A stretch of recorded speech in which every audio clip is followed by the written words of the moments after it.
Josiah and I, right now we are in Savannah, Georgia, and we spent our time this afternoon just checking out the different churches with the objective of just finding out exactly how slavery affected a lot of these early congregations in Colonial, Georgia. Now, most of our focus has been on the Protestant denominations, but we came across this gem of a church right here. It's actually a Jewish temple, the Congregation Mickve Israel Temple, and it's actually the oldest active congregation in the United States. It was established in 1733, and this building right here was actually built in 1878. So it's rather old.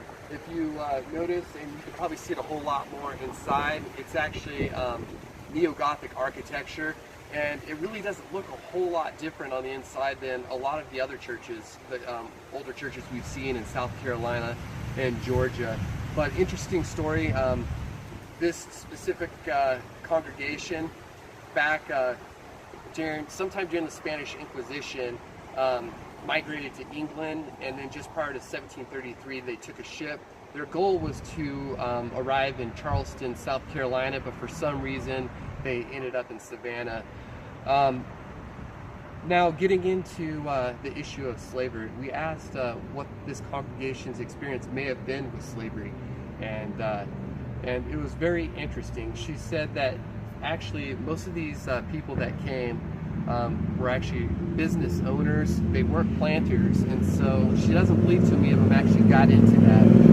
So as far as slavery goes, they may have had some one or two slaves within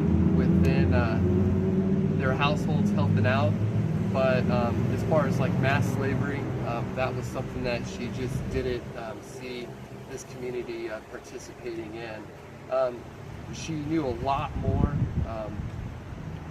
about the Jewish community during the 19th century, and then some about the participation during civil rights in the 20th century. But while we didn't ultimately get the information we were looking for, I mean, she did help us look at this issue in a different perspective, and it was greatly appreciated. But hey, it was something new.